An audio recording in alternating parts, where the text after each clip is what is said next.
நீ வெறும் ஆக்டர் மட்டும்தான், அமைதியாக நில்லு அப்படின்னு சொல்லிட்டு ஐயோ இந்த ஷாட் இப்போ தப்பாக வைக்கிறாங்களே, இது இங்கே கட் பண்ணியிருக்கலாமேலாம் தோணும். அப்படி தோணவே கூடாது ஒரு ஆக்டருக்கு. அது ரொம்ப பெரிய சிக்கல். நான் அந்த சிக்கல் வரும்போதெல்லாம் வந்து என்னென்னா, இல்லை சீக்கிரமாக போய் வெளியே போய் டைரக்ட் பண்ணிடலாம். பிரம்மாண்ணா எனக்கு கால் பண்ணார், பவல் நீ ரொம்ப நல்ல ஆக்டர்டா, நீ கண்டிப்பாக வந்து நீ ஆக்டிங்லேயே இருந்தீங்கன்னா பெரிய ஆள் ஆகிடுவேன், நீ டைரக்ஷன் கூட நீ வந்து கொஞ்சம் யோசிக்கலாம், நீ வந்து அதை விட நீ வந்து ஆக்டிங் வந்து கான்சன்ட்ரேட் பண்ணு, ஆனால் உனக்கு ஒரே ஒரு சஜஷன் மட்டும் நான் கொடுப்பேன், என்ன அப்படின்னா வாயை மூடிட்டு செட்டில் அப்படின்னு சொன்னார். எதுவுமே பேசாத, நீ ஆக்டர்னா ஆக்டர், டைரக்டர் சொல்கிறது கேளு, இப்போ உங்களோட ஃப்ரீடம், நீங்கள் என்ன பண்ணுறீங்களோ பண்ணுங்கன்னு சொல்லி அந்த ஆப்பர்ச்சுனிட்டி நம்மளுக்கு கொடுப்பார். ஸோ எனக்கு அது ரொம்ப ஓகே, அவருக்கு வேணும்னு அர்த்தம் அவர் எடுத்துட்டார். மேபி இதிலேருந்து வேறு ஏதாவது ஒரு ஆக்டர் கொண்டு வராங்களாங்கிறதையும் அந்த ஸ்பேஸும் கொடுக்குற ஒருத்தராக எனக்கு வினோத் சார். ஸோ அந்த விஷயம் எனக்கு அவர்கிட்ட ரொம்ப பிடிச்ச ஒரு விஷயம். அவர்கிட்ட நான் கேட்டே போயிட்டு, சார் எனக்கு ஷூட்டே இல்லைனாலும் பரவாயில்ல நான் வரட்டுமா அப்படின்னு சொல்லி நான் கேட்டு, நான் வந்து அவரோட ஸ்டண்ட் கோரியோகிராஃபி எனக்கு ரொம்ப பிடிக்கும். அதனால நான் ஸ்டண்ட் பண்ணும்போது அவர்கிட்ட கேட்பேன், சார் நான் வரட்டுமா சார், ஷூட் இல்லை ஆனால் நான் சும்மா வந்து பார்த்துட்டு போகிறேன் அப்படின்னு சொல்லி. யூஸ்வலாக இதுக்கு முன்னாடி தமிழ் சினிமாவில் இருந்த டைரக்டர்ஸ் எல்லாம் ஃபர்ஸ்ட் டைரக்டரா உள்ள வருவாங்க, அதுக்கப்புறம் ஒரு நடிகனா ஆயிட்டாங்க அப்படின்னா டைரக்ஷன் அப்படின்றத வந்து விட்டுருவாங்க. மோஸ்ட்லி அப்படிதான் நடந்திருக்கு. ஆனா உங்களோட விஷயத்துல பார்க்கும்போது நீங்க உங்களுக்கு நடிகனா நல்ல எக்ஸ்போஷர் கிடைச்சிட்டு இருந்தாலும் இந்த டைரக்ஷனை வந்து நான் விட்டுறக்கூடாது அப்படின்ற ஒரு விஷயம் நீங்க ரொம்ப ஹோல்ட் பண்ணிட்டே டைரக்ஷன் கூட இருக்கீங்க அப்படின்ட்டு ஃபீல் பண்றோம். அதுக்கு என்ன ஸ்பெசிஃபைடான காரணம் ஏதாவது இருக்கா சார்? இல்லை அப்படி எனக்கே தெரியல. நான் எனக்கு அவ்வளோ பிடிச்சிருக்கு, அவ்வளோ அந்த அது மேலே அவ்வளோ காதல் இருக்குது. உங்களுக்கு எது மேலே காதல் இருக்கும், நீங்கள் அவ்வளோ சீக்கிரம் அதை விட முடியாதுல்ல. நீங்கள் அதை தான் ரொம்ப ரசிக்கிறீங்க, அதை செய்யும் போது தான் நீங்கள் வந்து ஒரு முழுமையாக உங்களுக்கு இருக்குது அப்படின்னா நீங்கள் அதை விட்டுட்டு போக முடியாது. நான் ஒரு ஆக்டராகவே உள்ளே இருந்தால் கூட, செட்டில் இருந்தால் கூட எனக்கு அதுதான் தோணிகிட்டே இருக்கும், எங்கே வச்சுருக்காங்க, எங்கே லைட் பண்ணிருக்காங்க, யார் நிற்கிறாங்க. ஸோ இது ஓடிட்டே இருக்கும். நானே வந்து என்னை அதை ரொம்ப ரெஸ்ட்ரிக்ட் பண்ணி நான் நிற்பேன். இந்த படத்துக்கு நீ வெறும் ஆக்டர் மட்டும்தான், அமைதியாக நில்லு அப்படின்னு சொல்லிட்டு ஐயோ இந்த ஷாட் இப்போ தப்பாக வைக்கிறாங்களே, இது இங்கே கட் பண்ணியிருக்கலாமேலாம் தோணும். அப்படி தோணவே கூடாது ஒரு ஆக்டருக்கு. அது ரொம்ப பெரிய சிக்கல். நான் அந்த சிக்கல் வரும்போதெல்லாம் வந்து என்னென்னா, இல்லை சீக்கிரமாக போய் வெளியே போய் டைரக்ட் பண்ணிடலாம். ஸோ அந்த அதாவது நம்ம ஒரு கதையை பண்ணி அந்த கதைக்கு உயிர் கொடுக்கறது இருக்குல்ல, அதை நம்மளுக்கு சொல்கிறதுக்கு நிறைய விஷயங்களும் இருக்குது. அந்த விஷயங்கள் எல்லாம் நம்ம எப்போ பார்ப்போங்கிறது மேலே உங்களுக்கு ஆசை இருக்கும்போது உங்களுக்கு வேறு எதுவுமே தோணாது. ஸோ அந்த ஆப்பர்ச்சுனிட்டி தான் நீங்கள் தேடிட்டே இருப்பீங்க. மேபி அதுதான் நினைக்கிறேன். இப்போ நீங்க சொன்னீங்க ஒரு சில விஷயம், நான் வந்து ஆக்டரா நின்றுட்டு இருக்கும்போது இந்த ஷார்ட் தப்பா இருக்கு, நான் எப்படி சொல்றது அப்படின்னு தெரியாம கண்ட்ரோல் பண்ணிட்டு இருந்திருக்கேன் அப்படின்ற மாதிரி சொன்னீங்க. இப்போ லைக் இதை தாண்டி உங்களையும் தாண்டி ஏதாவது ஒரு சினாரியோல நீங்க இல்லை இது சரி இல்லை இது மாற்றணும், இது இப்படி இருந்தால் கரெக்டாக இருக்கும் அப்படின்னு நீங்க சொல்லி ஏதாவது ஒரு பிரச்சனையோ இல்லை நீங்க சொன்னதை அக்செப்ட் பண்ணிக்கிட்டவங்களோ யாராவது இருக்காங்களா? அந்த மாதிரி ஏதாவது இன்சிடென்ட் இருந்தால் ஷேர் பண்ணுங்க சார்.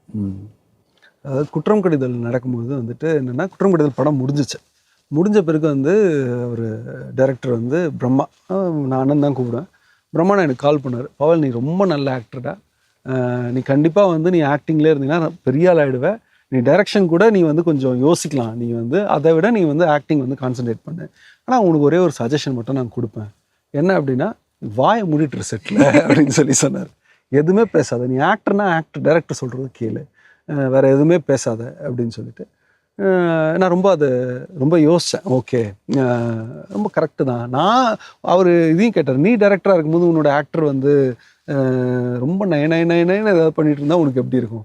ஆமாம் நான் கொஞ்சம் கடுப்பாக தான் இருக்கும் அப்படின்னு. ஓகே, ஸோ அது வந்து என்னென்னா, அதுதான் எனக்கு ஒரு லெசன். நான் ஒரு ஆக்டராக இருந்தால் நான் ஆக்டர் தான்.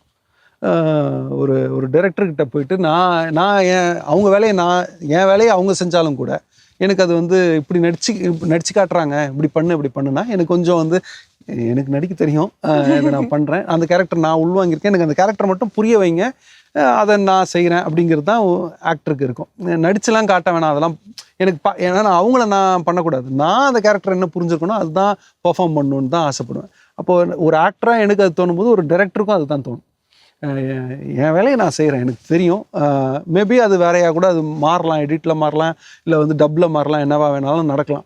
அதனால் அந்த அட்வான்டேஜை நான் எடுக்கக்கூடாதுன்றது தான் இருக்கும். அதையும் மீறி தோணும்போது ரொம்ப ஃப்ரெண்ட்லியாக இருந்தாங்கன்னா அவங்கக்கிட்ட கொஞ்சம் பக்கத்தில் போயிட்டு இப்படி பண்ணலாமா இந்த மாதிரி அப்படின்னு சொல்லி சஜஷனாக கேட்டது உண்டு. சிலர் வந்து நான் கேட்குறதே வந்து என்னென்னா, அவங்க எந்த அளவுக்கு கொஞ்சம் ஃப்ரெண்ட்லியாக இருக்காங்க, எந்த அளவுக்கு அதை அக்செப்ட் பண்ணுறாங்கன்னு நம்மளுக்கு தெரியும் இல்லையா? அந்த மாதிரி இருக்கும்போது தான் அதை கேட்குறதே. அதனால் இப்போ வரைக்கும் அது மாதிரி ஒரு சிக்கல் வர்றதில்ல. ரொம்ப அவங்களும் என்னை புரிஞ்சுக்கிறாங்க. ஓகே, அவன் வந்து இந்த ப்ராஜெக்டாக தான் வந்து இதை பேசுகிறான், கேட்குறான். அந்த ஒரு ஈகோ இல்லாமல் இருந்துச்சுன்னா அது என்றைக்குமே சிக்கல் இல்லை. ஒரு ஒரு படைப்பில் ஒரு ஈகோவும் இருந்ததுன்னா நம்ம கொஞ்சம் சைலண்ட்டாக அமைதியாக, இல்லை அது ஈகோயிஸ்டிக்காக கூட மாறலான்னு தெரிஞ்சதுன்னா அமைதியாக இருக்கிறது சேஃப் ஒரு ஆக்டராக மட்டும். ஸோ இதுதான், இப்படி தான் அதை ஹேண்டில் பண்ணிக்கிறது. நீங்களும் ஒரு டைரக்டரா நிறைய ஒரு சில நடிகர்களை வச்சு ஒரு படம் பண்ணியிருக்கீங்க. நீங்க ஸோ உங்களோட வே ஆஃப் ஹேண்டிலிங் ஒரு ஆக்டரை ஹேண்டில் பண்ற விதம் அப்படின்ற ஒரு விஷயம் இருக்குல்ல, அது வந்து அது எப்படி இருந்திருக்கும் அப்படின்றத பத்தி எங்களுக்கு தெரியல. பட் இந்த டைரக்டர் வந்து என்ன ஹேண்டில் பண்ண விதம் எனக்கு ரொம்ப பிடிச்சிருந்துச்சு, நான் ரொம்ப கம்ஃபர்டபுளா ஃபீல் பண்ணேன் அப்படின்ட்டு யாராவது ஒருத்தரை மீன் பண்ணி சொல்ல முடியுமா? Ranjith Brahmannan, Vetrimaaran sir. Any particular reasons இருக்குமா சார்? இல்லை, ஒவ்வொருத்தர்கிட்ட ஒரு மாதிரி. வினோத் சார் வந்து ரொம்ப பிடிக்கும். வினோத் சார் வந்து என்னன்னா, பர்டிகுலராக இந்த விஷயம் எனக்கு வந்து நான் டைரக்ட் பண்ணும்போது இது செய்யணும்னு நான் ஆசைப்பட்டது வினோத் சார் பண்ணது. அவர் வந்து என்ன பண்ணுவார்னா, ஒரு ஷாட் வந்து என்ன வேணுமோ ஒரு 5 டேக் ஆனால் கூட அப்படியே இருப்பார். இதுதான் வேணும், இந்த எக்ஸ்ப்ரெஷன் தான் வேணும்னு சொல்லி கேட்பார். ஸோ 5 டேக் முடிஞ்ச பிறகு அவருக்கு என்ன வேணுமோ எப்படி சொல்வார், தலைவரே எனக்கு என்ன வேணுமோ அது கிடச்சிச்சு, நீங்கள் ஏதாவது பண்ணணுன்னா நீங்கள் பண்ணுங்கன்னு சொல்லி ஆக்டருக்கு ஒரு ஷாட்டு கொடுப்பார்.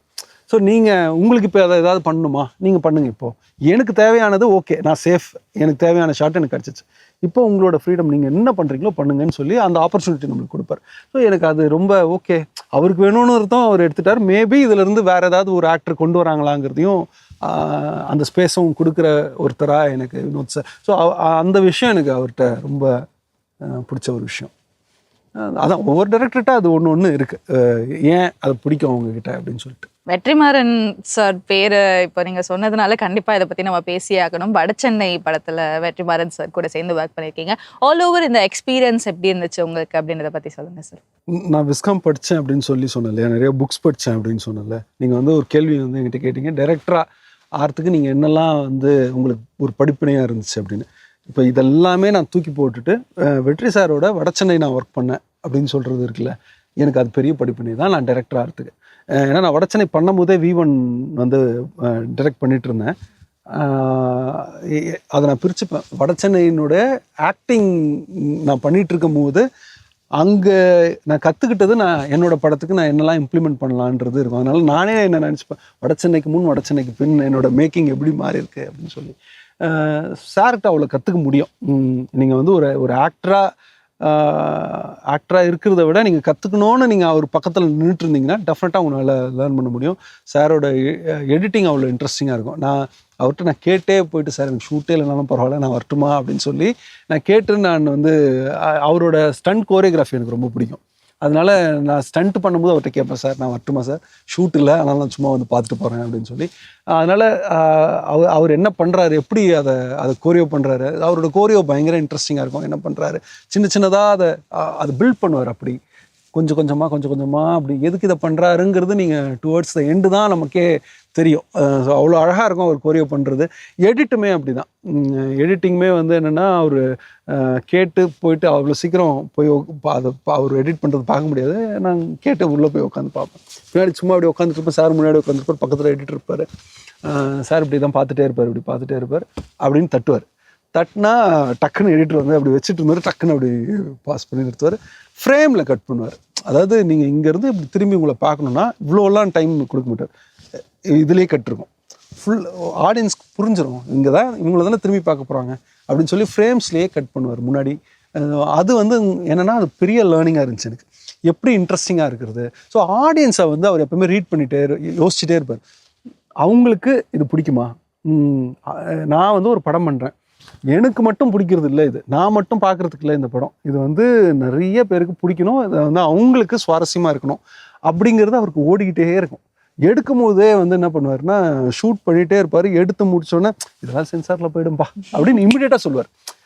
பெரிய டைம் கூட இல்லை, அதுக்கப்புறமா கூட யோசிக்க மாட்டார், அவ்வளோ கஷ்டப்பட்டு அதை எடுத்து முடிச்சுட்டு சென்சாரில் போய்டும்னு சொல்லிட்டு எழுந்துச்சு போவார். ஓகே இது கட்டில் போயிடும் அப்படின்னு. ஸோ எப்படி அது முடியும்னே தெரியாது. ஸோ தேட்டரில் உட்காந்து பார்க்குற அது வந்து ஸ்பாட்லேயே இருப்பார் அவர். முழு நேரமும் வந்து ஒரு ஆடியன்ஸோட மைண்டு எப்படி ஒர்க் ஆகும் அப்படி தான் அவரோட மைண்டுமே அப்படி தான் அதை பார்ப்பார். நான் ஒரு டைரக்டர், நான் வைக்கிறதெல்லாம் ஷார்ட்டு, நான் சொல்கிறதெல்லாம் கதை, அப்படி யோசிக்கவே மாட்டார். அந்த ஹம்பிள்னஸ் அவர்கிட்ட இருந்துகிட்டே இருக்கும். பேசும்போது வந்து நம்மளே ஏதோ அப்படி பண்ணுறோம்ப்பா அப்படின்னு தான், இப்படி தான் பேசுவாரே அவர். ரொம்ப வந்து நான் எவ்வளோ பெரிய ஆள் தெரியுமா அப்படின்னு, ஆனால் எவ்வளோ பெரிய ஆள்னு நமக்கு தெரியும். ஆனால் அது அந்த பிஹேவியரும் இருக்காது. உண்மையாகவே வந்து அவர் ரொம்ப அந்த அந்த அந்த ஹம்பிள்னஸ் அவர்கிட்ட இருந்து கற்றுக்கணும். உழைப்பு, அவ்வளோ ஒரு அசாத்தியமான உழைப்பு, உழைச்சிட்டே இருப்பார். நீங்கள் ஆஃபீஸ் போனோன்னா, இப்போ வந்து அவரை மீட் பண்ணணுன்னு போனால் நைட் 2 மணி 3 மணிக்கெலாம் ஆஃபீஸில் உட்காந்து சினிமா பற்றி பேசணுன்னா பேசிகிட்டே இருப்பார் அவர். ஸோ அது மட்டுமே ஓடிட்டே இருக்கும். அதனால ஒரு 2 வருஷம் எனக்கு வட சென்னைங்கிறது 2 வருஷம் வந்து நான் விஸ்காம் படிச்சதெல்லாம் ஒன்றும் இல்லைன்ட்டேன். நான் படித்ததெல்லாம் எதுவும் இல்லை, நான் பார்த்த சினிமாலாம் ஒன்றும் இல்லை. அவரோட ஸ்பெண்ட் பண்ண டைம் வந்து எனக்கு வந்து ஒரு பெரிய, நான் சினிமாவில் வந்து நான் கற்றுக்கிட்டது நான் அவர்கிட்ட தான் நிறைய.